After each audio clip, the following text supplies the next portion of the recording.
Hi there, welcome everyone. This is Tarun Lawat. Welcome to one more lecture of Tarun Lawat Physics. आज हम start करेंगे एक नया chapter class 12th का and that chapter is chapter number 4 magnetic effects of current. Right, तो बात कर लेते हैं chapter 4 magnetic effects of current. ठीक है भाई, नए चैप्टर की बात करते हैं, मैग्नेटिक इफेक्ट्स ऑफ करंट. बात कर लेते हैं, शुरुआत करते हैं. देखो क्या है बेसिकली इस चैप्टर की शुरुआत में.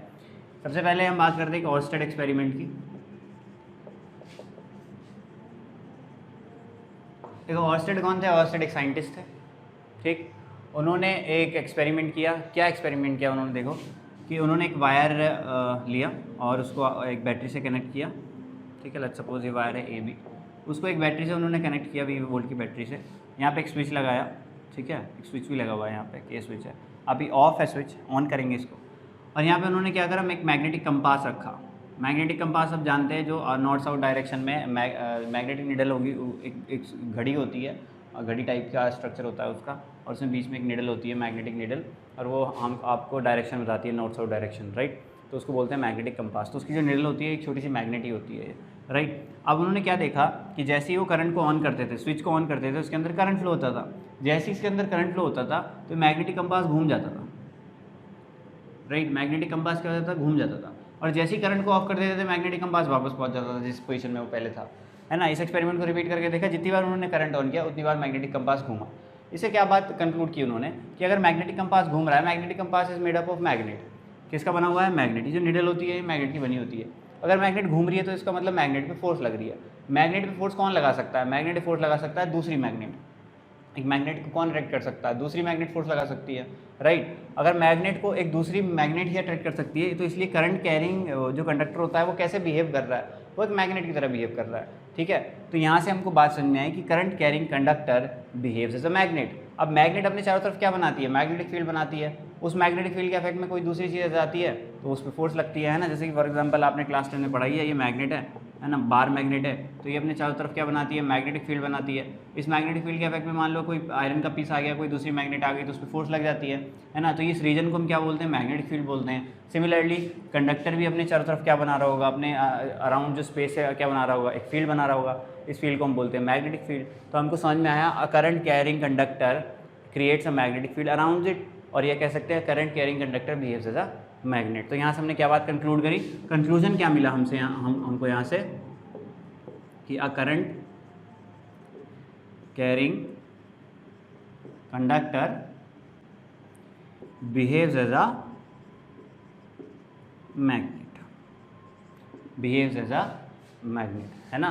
और आ करंट, देखो current carrying conductor CCC, current carrying conductors creates a magnetic field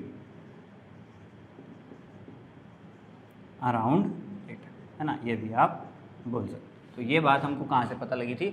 Orsted experiment से, जिसको मैंने आपको बहुत आसान तरीके से समझा दिया. राइट, आगे बढ़ लेते हैं. ठीक, अच्छा आगे बढ़ लेते हैं. चलो, अब जब रिसर्च आगे बढ़ी तो हमने एक चीज़ पाई. हमने क्या पाई कि लेट्स सपोज जैसे हम इलेक्ट्रिक फील्ड को लाइनों से डिनोट करते हैं, है ना, लाइनों से ही डिपिक्ट करते हैं, मैग्नेटिक फील्ड को भी हम लाइनों से ही डिपिक्ट करेंगे. वही सारे रूल्स हम लगाएंगे जो हम इलेक्ट्रिक फील्ड लाइन्स के लगाते थे, एक दो रूल्स को छोड़ के. ठीक है, अब लेट्स सपोज हमारे पास एक मैग्नेटिक फील्ड है. लेट्स सपोज ये एक मैग्नेटिक फील्ड है. ठीक है, अब पैरेलल लाइन बना रहा हो तो आप समझ ही सकते हो यूनिफॉर्म मैग्नेटिक फील्ड होगा, है ना. यूनिफॉर्म मैग्नेटिक फील्ड है. अब यूनिफॉर्म मैग्नेटिक फील्ड में चार्ज रखा हुआ है. ठीक, एक क्यू चार्ज रखा हुआ है. आप बहुत अच्छे से जानते हो क्यू चार्ज को अगर आप इलेक्ट्रिक फील्ड में रखोगे तो वो फोर्स एक्सपीरियंस करता है F=QE, है ना. ये बात हम ऑलरेडी पढ़ चुके हैं. सिमिलरली अगर आप मैग्नेटिक फील्ड में क्यू चार्ज रखोगे तो वो फोर्स एक्सपीरियंस करेगा 0. वो कोई फोर्स एक्सपीरियंस नहीं करता. मैग्नेटिक फील्ड एक स्टैटिक चार्ज पे कोई फोर्स नहीं लगाता. लेकिन ऑन दी अदर हैंड अगर ये चार्ज मूव कर रहा हो, अगर ये चार्ज किसी सर्टेन वेलोसिटी से मूव कर रहा हो, किसी सर्टेन वेलोसिटी से मूव कर रहा हो, तो मैग्नेटिक फील्ड पे फोर्स जरूर लगाएगा. समझ में आई बात? तो मैग्नेटिक फील्ड किस पे फोर्स लगाता है? एक मूविंग चार्ज पे फोर्स लगाता है. मैग्नेटिक फील्ड किस पे फोर्स लगाता है? एक मूविंग चार्ज पे फोर्स लगाता है. समझ में आई बात? इलेक्ट्रिक फील्ड किस पे फोर्स लगाता है? स्टैटिक चार्ज पे फोर्स लगा देता है. लेकिन मैग्नेटिक फील्ड स्टैटिक चार्ज पे कोई फोर्स नहीं लगाता, रुके हुए चार्ज पे कोई फोर्स नहीं लगाता, वो एक मूविंग चार्ज पे फोर्स लगाता है. ठीक है। अच्छा, तो इस बात को हमने और आगे बढ़ाया, और ये जो फोर्स ये क्या कहते हैं मैग्नेटिक फील्ड में जो चार्ज एक्सपीरियंस करता है, ये हमने देखा ये जो फोर्स है ये डायरेक्टली प्रोपोर्शनल होगी चार्ज के। चार्ज का मैग्नीट्यूड जितना ज़्यादा होगा फोर्स उतनी ज़्यादा लगेगी। दूसरी बात हमने क्या देखी कि ये जो फोर्स है मैग्नेटिक फील्ड जितना स्ट्रांग होगा उतनी ज़्यादा लगेगी। ठीक। तीसरी चीज़ हमने और अचंभे वाली क्या देखी कि वेलोसिटी जितनी ज़्यादा होगी चार्ज की, मैग्नेटिक फील्ड उतना स्ट्रांग फोर्स लगाएगा, यानी वेलोसिटी जितनी ज़्यादा होगी उतनी स्ट्रांग चार्ज जो है फोर्स लगाएगा। लेकिन एक और बात हमारे सामने आई डायरेक्शन की। जैसे जैसे चार्ज के मूव करने की डायरेक्शन चेंज होती है वैसे वैसे उस पर लगने वाला क्या कहते हैं मैग्नेटिक फोर्स जो होती है वो ज़ीरो हो जाती है, मतलब कम या बढ़ जाती है, कम हो सकती है बढ़ सकती है। ऐसा कब होता है? लेट्स सपोज ये मैग्नेटिक फील्ड है इस तरीके से और एक चार्ज पार्टिकल आ रहा है इस तरीके से। चार्ज पार्टिकल आता है और इस मैग्नेटिक फील्ड में एंटर करता है। तो आप देखो चार्ज पार्टिकल की वेलोसिटी तो ऐसे है इनवर्ड और मैग्नेटिक फील्ड ऐसे है, तो दोनों के बीच में एंगल है 90 डिग्री। तो हम क्या देखते हैं वो मैक्सिमम फोर्स एक्सपीरियंस करता है। वो कितनी फोर्स एक्सपीरियंस करता है? मैक्सिमम फोर्स एक्सपीरियंस करता है। लेकिन ऑन दी अदर हैंड अगर मैं इस चार्ज पार्टिकल को इस तरीके से एंटर कराऊँ, इस तरीके से एंटर कराऊँ, जिस डायरेक्शन में मैग्नेटिक फील्ड है उसी डायरेक्शन में क्या है चार्ज आए, उसी डायरेक्शन में चार्ज चले, उसी डायरेक्शन में उसकी वेलोसिटी हो, तो वो कोई फोर्स एक्सपीरियंस नहीं करता, वो कोई फोर्स एक्सपीरियंस नहीं करता। अगर वो मैग्नेटिक फील्ड के परपेंडिकुलर एंटर कर रहा है, परपेंडिकुलर चल रहा है, तो मैक्सिमम फोर्स एक्सपीरियंस करता है। लेकिन अगर वो in the direction of magnetic field move कर रहा है, उसकी velocity in the direction of magnetic field है, तो वो कोई फोर्स एक्सपीरियंस नहीं करता। यानी जब थीटा 90 है तो मैक्सिमम फोर्स, जब थीटा 0 है तो जीरो फोर्स, मिनिमम फोर्स। ऐसा कौन सा ट्रिग्नोमेट्रिक फंक्शन है जो 90 पे मैक्सिमम होता है और 0 पे 0 होता है? वो होता है साइन थीटा। तो force is directly proportional to sine theta, where theta is angle between velocity की डायरेक्शन एंड मैग्नेटिक फील्ड की डायरेक्शन। क्लियर हुई बात? अच्छा, तो ये सारी बातें हुई। इसके बाद हमने फर्दर बात की कि इस सबको एक साथ लिख लिया, F is directly proportional to q we B sine theta. इसको हम इक्वल करने के लिए कांस्टेंट लगाते हैं K Q we B sine theta, right. F is equal to K Q we B sine theta. अब के की वैल्यू बड़ी होशियारी से हमने 1 की, के की वैल्यू हमने क्या की 1, के की वैल्यू होती है 1। कैसे की? चलो उस बारे में भी जान लेते हैं कि देखो अगर मान लो थीटा क्या है 90 है, अगर चार्ज पार्टिकल परपेंडिकुलरली एंटर कर रहा है मैग्नेटिक फील्ड में, थीटा की वैल्यू क्या है 90 डिग्री, ठीक है। और मैग्नेटिक फील्ड की वैल्यू हमने मान ली कितनी है 1 यूनिट। मैग्नेटिक फील्ड जो आपने वहाँ पे सेटअप करके रखा है उसकी वैल्यू कितनी है 1 यूनिट, ठीक है। तो ओके एक मिनट रुको 1 यूनिट नहीं है मैग्नेटिक फील्ड की वैल्यू, मैं बताता हूँ क्या है। देखो थीटा क्या है 90 डिग्री है, अगर थीटा 90 डिग्री है यानी चार्ज पार्टिकल क्या कर रहा है perpendicular to magnetic field enter कर रहा है, ठीक है। अगर हमने उस चार्ज पार्टिकल को कितनी वेलोसिटी दी है 1 मीटर पर सेकंड की वेलोसिटी दी है, ठीक है। और उस चार्ज का मैग्नीट्यूड कितना है? उस चार्ज का मैग्नीट्यूड है 1 कूलम, उस चार्ज का मैग्नीट्यूड है 1 कूलम। और वो फोर्स एक्सपीरियंस कर रहा है, वो फोर्स एक्सपीरियंस कर रहा है 1 न्यूटन की। कितनी न्यूटन की फोर्स एक्सपीरियंस कर रहा है 1 न्यूटन की। तो हम बोलेंगे then we assumed B is equals to 1 unit. हम क्या बोलेंगे यहाँ पे मैग्नेटिक फील्ड कितना है 1 यूनिट का। फिर से सुन लो, अगर कहीं मैग्नेटिक सेटअप हो रखा है, कहीं मैग्नेटिक फील्ड है, उसके अंदर चार्ज पार्टिकल एंटर करता है परपेंडिकुलरली। कितना एंटर करता है? परपेंडिकुलरली, यानी थीटा हो गया 90 डिग्री आपका। वो चार्ज कितना है 1 कूलम का। आपने कितनी वेलोसिटी से एंटर कराया है 1 मीटर पर सेकंड की वेलोसिटी से एंटर कराया है। और हमने देखा वो उस रीजन ऑफ स्पेस में कितनी फोर्स एक्सपीरियंस कर रहा है। अगर वो 1 न्यूटन की फोर्स एक्सपीरियंस कर रहा है तो हमने बोला कि इस रीजन ऑफ स्पेस को में जो मैग्नेटिक फील्ड है उसके एक्सपीरियंस को हम कितना मानेंगे? हम 1 यूनिट उसको मानेंगे। समझ में आई बात? तो हमने क्या मान लिया 1 यूनिट। अब ये सारी वैल्यूज़ को जब इसमें पुट करोगे, ये सारी वैल्यूज़ को इसमें पुट करोगे तो आपको क्या मिलेगा 1 1 1 1 और साइन 91। तो के की वैल्यू क्या आ जाएगी 1। पुटिंग इन 1 तो देखो क्या आ जाएगी वैल्यू, के की वैल्यू क्या आ जाएगी 1। क्योंकि देखो फोर्स की जगह आप 1 न्यूटन रखोगे, के एज इट इज़, क्यू की जगह भी 1 रखोगे, वेलोसिटी की जगह भी 1 रखोगे, साइन 90 क्या हो जाएगा आपका 1 हो जाएगा। तो के की वैल्यू क्या हो जाएगी 1। एंड के इज़ अ कांस्टेंट जो कि फिक्स होता है, ठीक है। के इज़ अ कांस्टेंट, तो इसको आप फिर से 1 में पुट कर दो। पुटिंग इन 1 दिख तो रहा है ना, चलो दिख रहा है। पुटिंग इन 1, ठीक है। आप इसको भी 1 में पुट कर दो तो एफ की वैल्यू कितनी आ गई q we B sine theta. तो ये हमारा फाइनल फार्मूला क्या है? F is equals to F is equals to q we B sine theta. तो देखो हमने होशियारी से क्या कर दिया, के की कांस्टेंट को हटा दिया, के की वैल्यू क्या कर दी 1 कर दी। ऐसी होशियारी हमने बहुत जगह दिखाई है फिजिक्स में, बहुत जगह हमने के को 1 किया है, कांस्टेंट को 1 किया है। तो आगे कभी भी अगर मैं के को 1 लिखूँ एकदम तो आप समझ जाना ये हमने अपने बहुत ज़्यादा दिमाग लगा के बहुत होशियारी से, जो जिन लोगों ने फॉर्मूलाज बनाए हैं, जिन लोगों ने रिसर्च की है, उन्होंने बहुत होशियारी से इसको 1 कर दिया है। ठीक है, तो एफ का फाइनली फॉर्मूला क्या हो गया, q we B sine theta. इस फोर्स को आप क्या बोलते हो, मैग्नेटिक फोर्स। क्या बोलते हो, मैग्नेटिक फोर्स, क्योंकि मैग्नेटिक फील्ड की वजह से जो फोर्स लग रही है उस फोर्स को क्या बोलोगे, मैग्नेटिक फोर्स ही बोलोगे। अब देखो ये तो नॉर्मल फॉर्म हो गई। अब क्यू क्या है, क्यू तो एक स्केलर क्वांटिटी है, लेकिन velocity and magnetic field is vector quantity. अब हमको पता है वेक्टर फॉर्म में ए क्रॉस बी का फॉर्मूला क्या होता है, ए क्रॉस बी का फॉर्मूला होता है A B sine theta.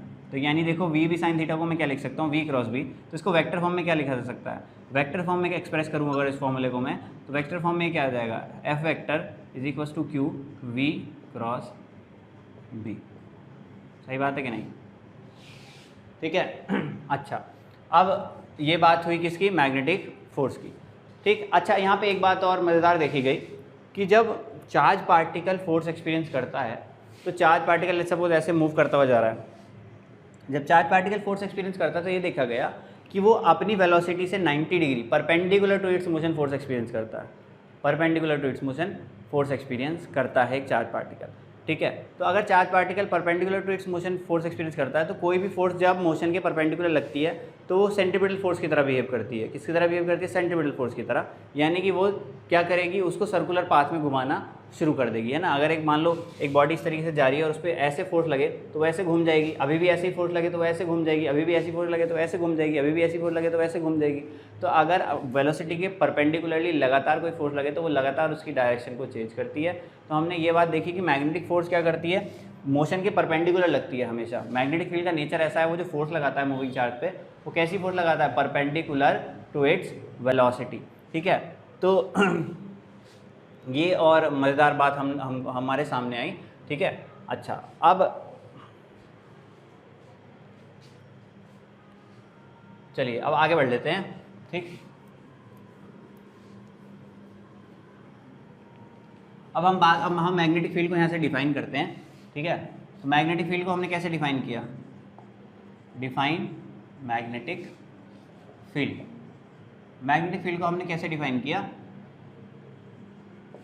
Magnetic field को कैसे डिफाइन किया, तो देखो ये क्या है, ऐसा रीजन ऑफ स्पेस है, ऐसा रीजन ऑफ स्पेस है जिसमें एक चार्ज पार्टिकल, एक मूविंग चार्ज पार्टिकल क्या एक्सपीरियंस करता है, फोर्स एक्सपीरियंस करता है परपेंडिकुलर टू इट्स मोशन या परपेंडिकुलर टू इट्स वेलोसिटी, है ना। कैसे डिफाइन कर सकते हैं, it is a region of space, it is a region of space where a charge particle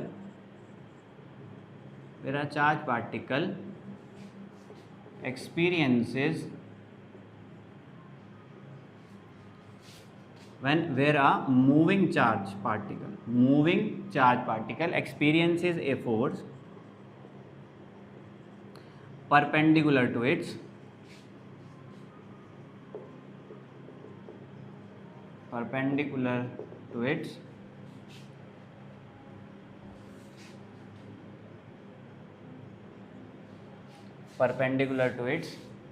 motion या वेलोसिटी। समझ में आई बात, परपेंडिकुलर टू इट्स मोशन या वेलोसिटी। ठीक है,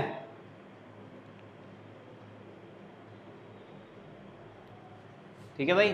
अच्छा, अब और बढ़ लेते हैं थोड़ा सा यहाँ से आगे। अब मैग्नेटिक फील्ड का यूनिट क्या होता है, यूनिट ऑफ मैग्नेटिक फील्ड हमने बनाया, यूनिट ऑफ बी हमने बोला टेस्ला, टी से डिनोट करेंगे, जैसे फोर्स का न्यूटन बना रखा है। बना सब ये आपका डिराइव्ड क्वांटिटीज़ और फंडामेंटल क्वांटिटीज़ से ही है, फंडामेंटल यूनिट और डिराइव्ड यूनिट्स को मिला के ही हम यूनिट बना देते हैं। जैसे न्यूटन होता है उसमें किलोग्राम मीटर पर सेकेंड, मीटर भी होता है और किलोग्राम भी होता है और सेकंड भी होता है, लेकिन उसको हमने कुल मिला के न्यूटन लिख दिया। ऐसी मैग्नेटिक फील्ड का यूनिट हमारा क्या है, टेस्ला। ज़्यादा बात नहीं करेंगे इसके बारे में। अब आपसे बोला गया है define 1 Tesla, define 1 Tesla. 1 Tesla को कैसे डिफाइन करोगे, देखो 1 टेस्ला को कैसे डिफाइन करेंगे। अभी अभी हमारे पास मैग्नेटिक फोर्स का फॉर्मूला है, F is equals to q we B sine theta, है कि नहीं है। यहाँ से मैग्नेटिक फील्ड का फॉर्मूला क्या आ जाएगा, यहाँ से देखो मैग्नेटिक फील्ड का फॉर्मूला आ जाएगा, यहाँ से मैग्नेटिक फील्ड का फॉर्मूला आ जाएगा आपके पास F over V B sine theta, यही तो आएगा। मैग्नेटिक फील्ड का मामला क्या आएगा, F over V B sine theta, right.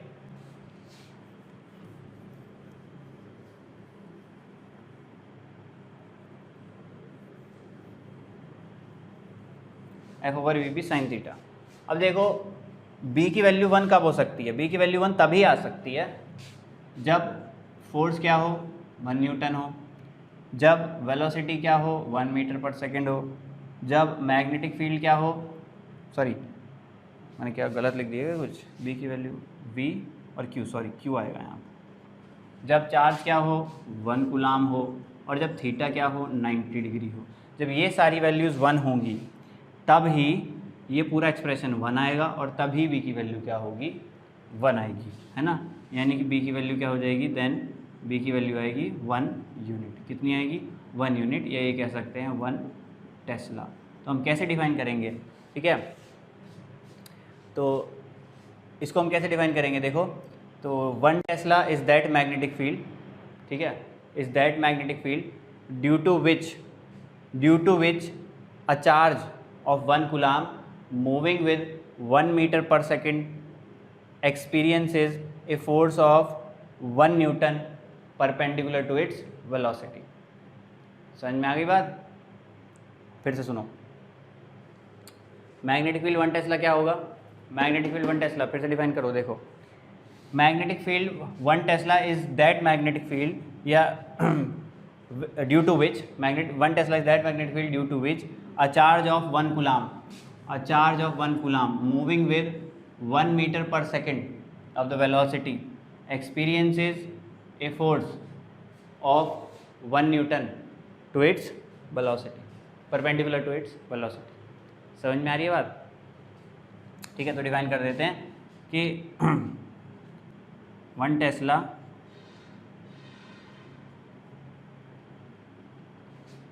is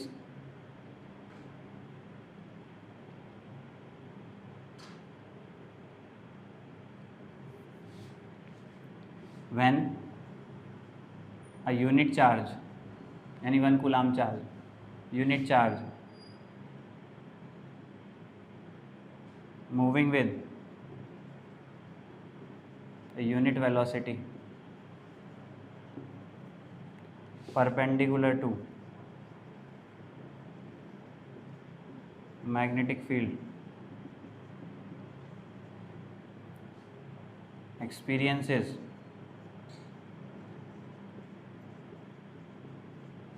a force of 1 Newton, experiences a unit force, experiences a unit force perpendicular to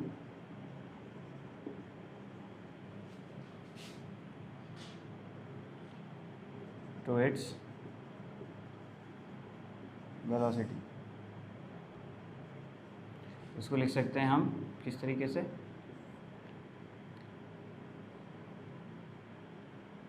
it is that region of space where, ठीक है। तो 1 Tesla को इस तरीके से हम डिफाइन कर सकते हैं, it is that region of space where a unit charge moving with a unit velocity perpendicular to magnetic field experiences a unit force perpendicular to its velocity। समझ में आ गई बात।